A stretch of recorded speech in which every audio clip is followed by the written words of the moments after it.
And welcome to the Knowing Show. I am so glad you're here. My name is Christene Marie, and I am your host. This show is dedicated to the cultivation of the human being, cultivating our key human intelligences, the intellectual intelligence, emotional intelligence, spiritual intelligence, and physical intelligence. Ever since pre-K, we've had so much overemphasis on the cultivation of intellectual intelligence. And so this show brings balance to those others that frankly are absolutely necessary for not only just relationships, but living a holistic and experiential life. So I'm so thrilled you're here. Every morning we move through a lesson in A Course in Miracles every morning at 9 a.m. Eastern. And we move through just one lesson. We discuss it. We talk about it specifically, primarily on the YouTube chat. Sometimes others will chime in from Facebook and LinkedIn and Instagram. But for the most part, in YouTube, that's really where we're hanging out, having conversations.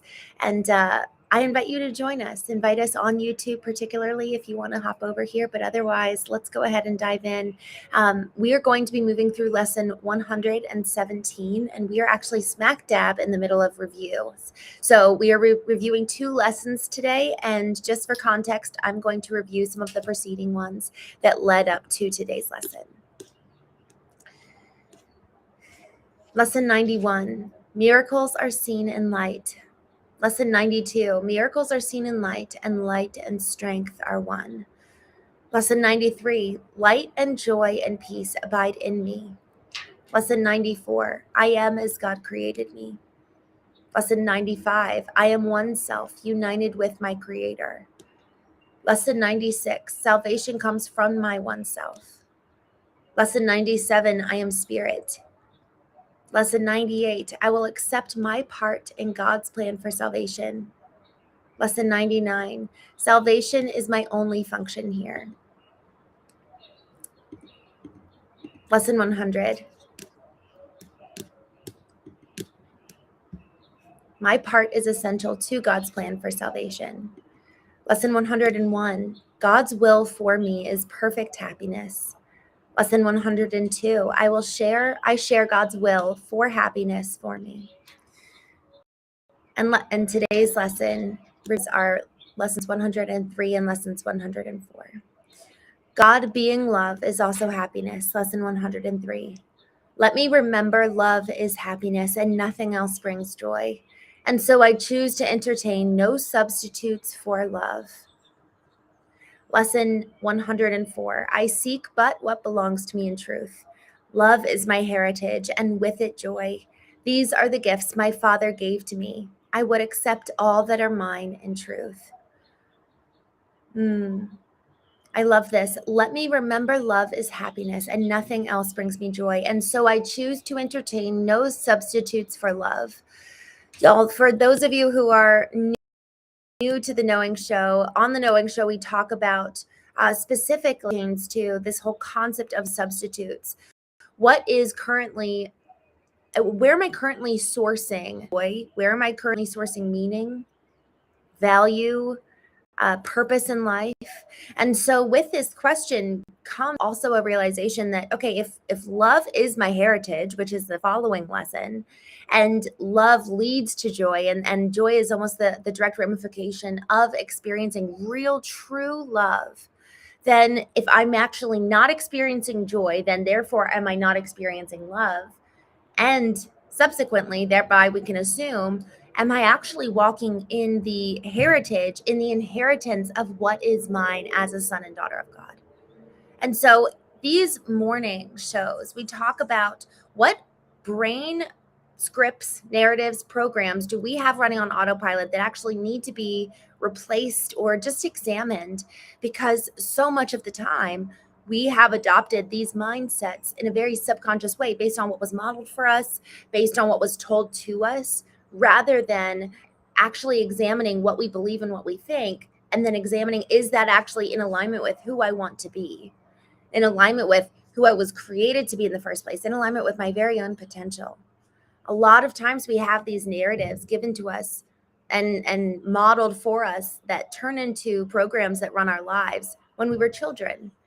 And so apart from us in adulthood examining these scripts, examining these programs that dictate how we show up every day, we actually then have a little kid at the helm of our ship, because those old programs were established at whatever young age that experience happened that formed that belief system. So if we want to live with intention, if we want to live, I like to say awake, because for me, it really felt like a moment of waking up when I saw myself in the mirror for the first time. And so if we want to live awake and intentional about, okay, I know who I want to be, and now I actually am charting out a path to get there. But in order for us to be able to do both of those things, chart the path and know the ideal, we actually need to know, where am I starting from? I was coached by Lance Armstrong's coach, Dr. Jeff Spencer, for a couple rounds of discussion, and it was so meaningful. And the biggest thing he had me do, the very first place that we started, was, where's your baseline? Where are you starting from? Because only then, once we understand your starting place, can we then establish some semblance of a plan to get towards your ideal. Now, once we understand where we're lining up, now the gunshot starts, and now you're on your race. But until we know where we're starting from, there's no way that we can actually run this race heading in a defined and linear projection.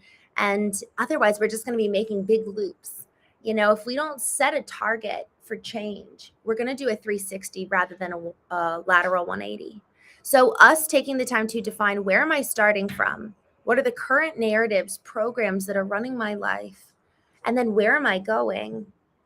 It's so necessary, because then, only then can we actually say, okay, let me reverse engineer. If I want to get to Z and I'm starting at A, all right, let's reverse engineer back. What are the habits that I need to implement?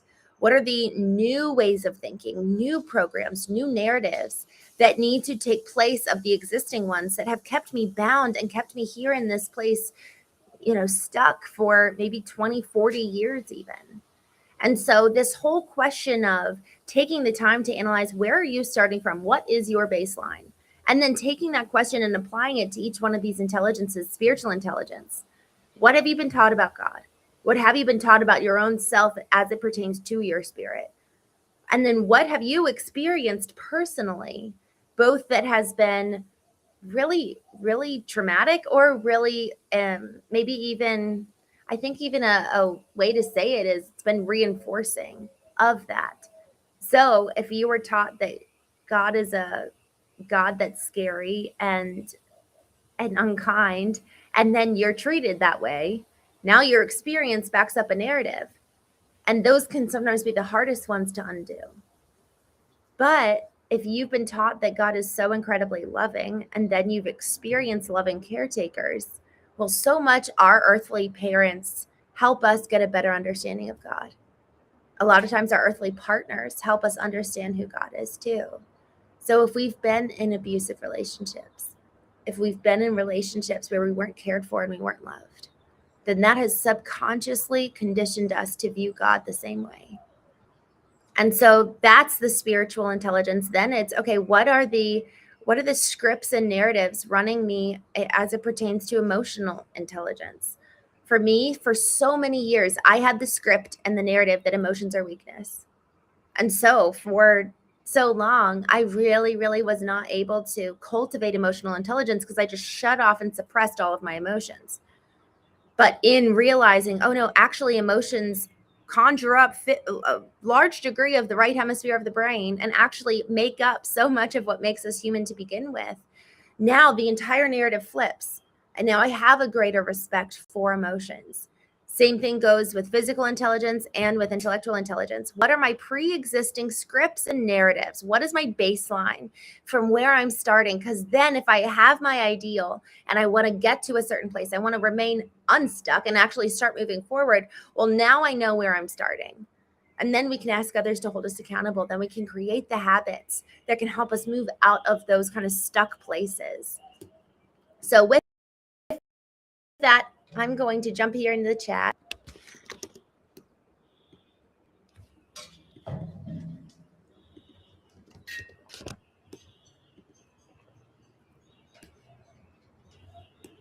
Give me one moment.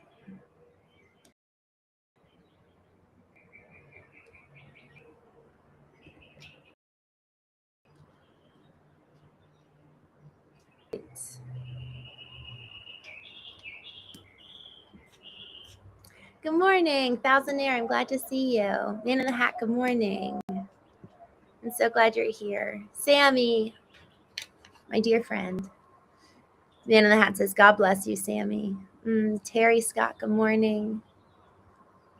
Man in the Hat, thank you. I will check that out. I'm so excited. Am01, I am. Hello, on the topic of love, are you married? No, I am not. Man in the Hat, thank you. She has a darling. I do have a darling, and he's wonderful. Sammy, God bless everyone that is listening. We all pray for you as Sammy is really struggling, but hearing you all helps. God bless this channel and this amazing voice. She helps so much for Sammy. Sammy, thank you so much for sharing, and thank you to your nurses for tuning in. For those of you who don't know Sammy, he is a wonderful friend of the Knowing Show. And Sammy, I'm just so grateful that you show up every day. He was diagnosed 2 years ago, I believe, if I'm right, with being a quadriplegic, C2 quadriplegic on a ventilator. And so I'm just so glad that that you join us. It's such an honor to chat with you, my friend. And I think of you so often, Sammy. You know, this is one of the reasons, for those of you who are just joining in, one of the reasons why we really want to keep this space, the chat specifically, honorable and encouraging, is for people just like Sammy and others who are willing to grow and willing to do the work. So I'm so grateful for every single one of you who are here in the chat and being kind and respectful, because there's a lot of opportunity to love each other. You know, we don't know where we're all coming from. We don't know the pain that we've experienced, and we don't know the backstory that led us here. And hopefully we'll actually be able to do more of that. Man in the Hat and I have been chatting over opportunities to really let people in the Knowing community, as we start it in the next couple of weeks, really let people in the Knowing community share and like have a real platform and a space to have others get to know them. And then we get to love each other and support each other so much more intentionally as a result. Bubba Gump, good morning. Glad to see you. St. Raphael, good morning. Ron Goat, good morning.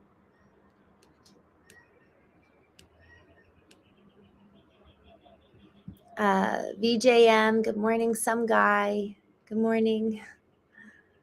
You know, I love what you say. You say, I don't always agree with what you say, but I like you regardless. You know, guys, that's the goal. The goal isn't that we're all agreeing and all 100% on the same page, because a friend of mine says if two people are in 100% agreement, then one of them is unnecessary. I love that concept. And it's true. Like, I actually think that we need more and more opportunities for connection and challenging each other. All right, VJM, I'm going to block you. Feel free to listen if you'd like to, but otherwise, thanks for joining, and we'll see you later. Ice Colds, good morning. Sammy wants to email you and reach out. Oh, please have him do that. And we're going to be able to start the Knowing community and move off of email here pretty soon. But James Granger, good morning. Deuces, good morning. I'm glad to see you. Thank you, Man in the Hat. You're wonderful. Justin, good morning. Orlando, morning from California. I noticed your information, empathy. I think we need a lot of that. I completely agree. You know, I believe what you're referring to is the little bio on the Knowing podcast. Y'all, empathy is one of, it's like a lost art in so many ways. Man, do we need so much more of it. And empathy, the way that I think of it is, I pick myself up from where I'm sitting in my experience, and I actually go and sit in your experience. And then I look at the world through your lens. You know, we all have a preset dials that I think of it as going to the optometrist and putting your face against the dials, and then they change the settings, and then your vision changes as a result. We all have preset dials that were preset either for us in childhood or by the very experiences that we had. And, you know, a lot of folks, a lot of time, have their dial set, they don't even know what the settings are. This is what I mean when I'm talking about living awake and with intention, is that we are the ones who are with intention going in and adjusting the dials based off of who we want to become and who we're called to become, and what will get us on the pathway towards really being able to be the person that we can be. Thousand Air says people aren't the same, and this is why we have manners. We're not the same. We're so very different in so many ways, and that is our opportunity in that thing that makes us so different and shine. It allows for us to then go and make the impact that only we can make, because no one else is you and me. And when we start seeing, wow, there's actually a real reason for my life, there's a high calling, now I actually need to live according to that. Am I going to take the steps towards cultivating myself and taking that's why I call it radical responsibility, because so much of how society lives, it's not radical.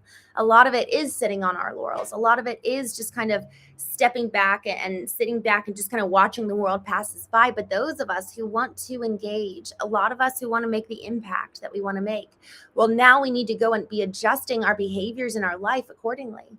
Just yesterday, I was talking with someone and we discussed how important it is to really be off of our phones, because the algorithm is trained in a way to give us the stimuli that is then causing our actual addiction to begin towards that very thing that we're consuming. Even if the information we are reading makes us angry, even if the information that it's serving us is something that we hate to see, it still gives an emotional reaction and thus deepens our addiction to this device. So, y'all, if we want to make an impact in culture, then we probably need to live countercultural in order to be able to make that impact. In order for us to really be able to, not turn into these. I just had this, what is it, Wally, where all the people who are just like basically living half asleep. Y'all, that's really what's happening in so many ways, where we're not really living present in our own lives. So the more that we take time to look in the mirror, the more that we get clarity on where we're going and our own ideal of what's possible, what am I called to, what's the mission I'm on, and then where am I starting? What are the narratives and programs that are in place in each one of these categories that are not able to propel me forward, but actually prevent my ability to walk into my potential? Just jumping back here in the chat.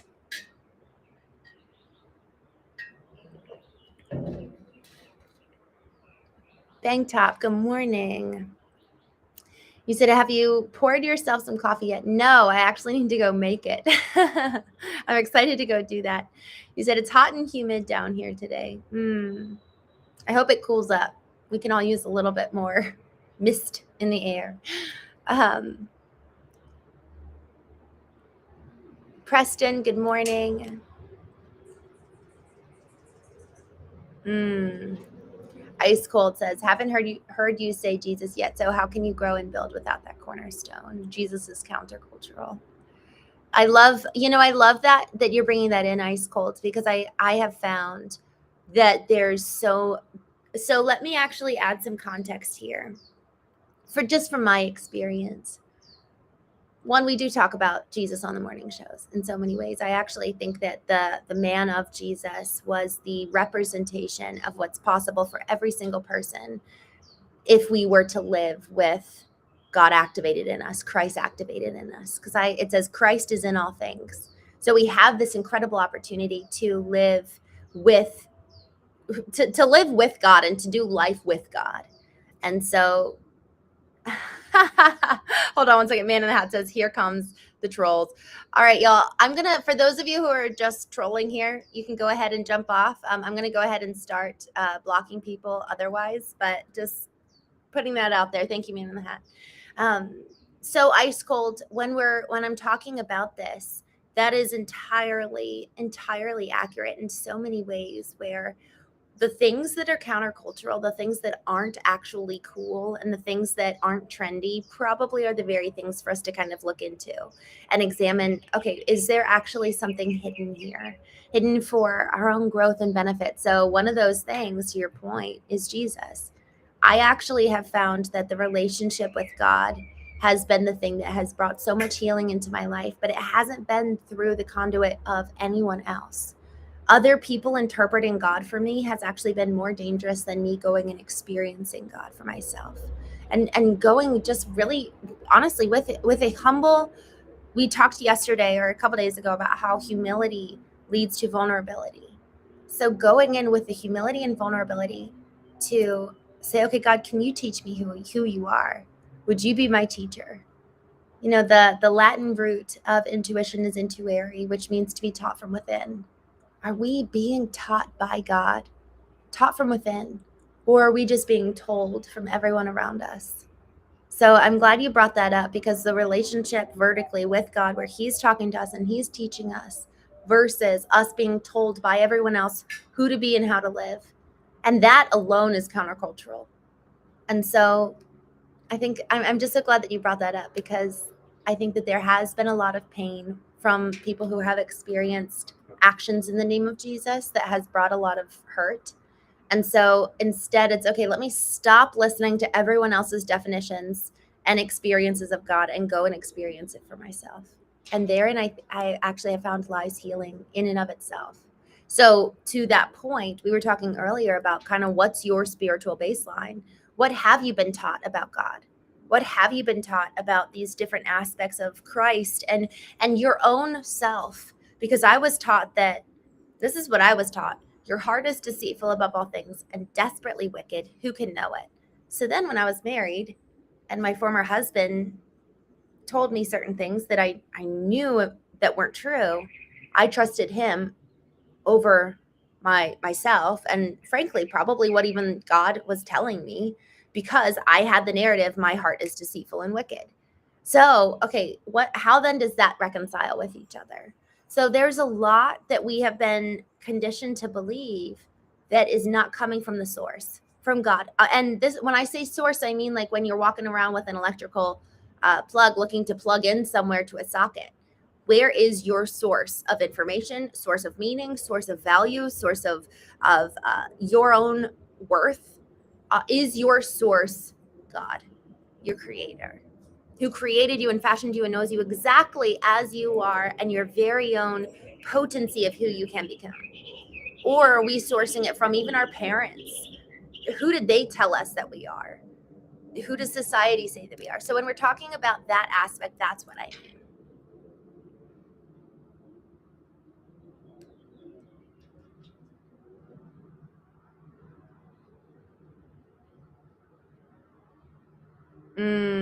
A thousandaire. I love this. When it comes to Christianity, I'm more of a show me than tell me. I am so with you. And actually, that's really how my dad raised us.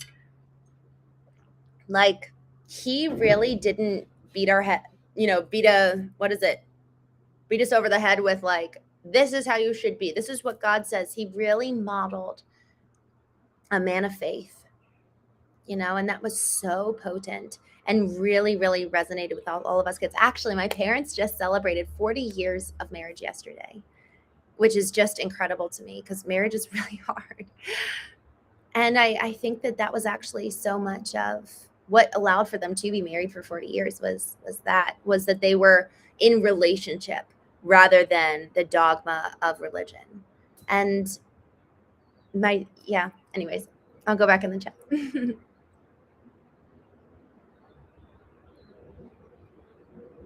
Jeff, good morning. Man in the Hat says people begin to idolize themselves, and that is where the Bible says people become their own God, and that is wicked.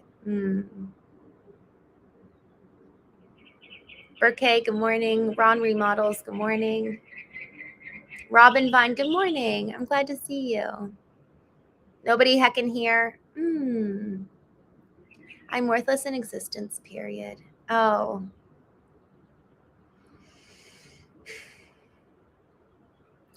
I honestly, seeing that one, it makes me so sad to see you say that. Nobody heckin' here. I'm wondering where that came from. Where did that narrative start? Who told you that? Because we believe these things about ourselves because somebody Somebody tells us that so often. Every single narrative that we have can be traced back to a Genesis moments, an experience that happened, that took place in our lives, that formed that belief about ourselves or about the world. So what happened? It's like, what's that moment that really made us believe that about ourselves? Carlos, good morning. Carlos, I actually have a business, so maybe one day I'll do more of that, but as of right now, no. Man in the Hat. It's so, it says, show me your works without faith, but show me your faith without works. It's so much of both. It really, you both have to coexist. Charlie, I've been married for 25 years. I married my love. The way I met her was very interesting. Oh, how did you meet her? I love that. Tremendous. Ted, good morning. Charlie, hello. Joshua Monday, good morning. If your last name is Monday, I love that. Y'all, thank you so much for joining me this morning. Y'all, there's a lot here for us in this reminder and this charge to examine what are the pre-existing notions about God, the pre-existing notions about ourselves, the pre-existing notions even about, we can extend this far beyond just these four categories of intellectual intelligence, emotional intelligence, spiritual, and physical intelligence. It can be, what are my pre-existing notions about money? We talk about scarcity mindset. Well, that came from somewhere. You have a pre-existing notion and belief system around finances, a pre-existing belief system around God, a pre-existing belief system around maybe even marriage, around relationships, around yourself. Where did those start? And, tonight on the Knowing Show, we're actually going to be going live at 6 p.m. Eastern. So I'll go ahead and schedule that here in a moment. We're going to talk about energy and where are you investing your energy? Like doling it out like you would if you were if your energy was a bank. You start the day with 100% of your energy, and then you, as the day progresses, like a battery pack, you dwindle out your energy. And so where are you making those investments? And are you treating your energy as something to be sacred, something to be honored? Because this constitutes our life every single day. However you dole out your energy with every investment, you are amalgamating into, at the end of your life, what is your legacy? And so we're going to talk about that tonight on the Knowing Show, 6 p.m. Eastern. Excited to see you. But tomorrow, unless I don't think I have a guest tomorrow. So tomorrow, what I'd like to talk about is actually this of going through the knowing framework. Let's go ahead and do that in real time and make it be a workshop. And that's where we're going to be identifying what are the core stories that impact who I am today. So tonight, 6 p.m. Eastern. Tomorrow, we'll go live again, 9 a.m. Eastern, to go through A Course in Miracles. And then let me pull up my calendar. I don't think I have a guest tonight.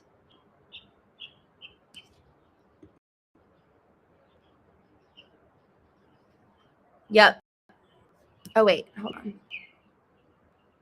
Okay, yeah. So tomorrow we'll be able to go live at 6 p.m. Eastern. So 6 p.m. Eastern tonight and tomorrow, 6 a.m. Eastern tomorrow morning.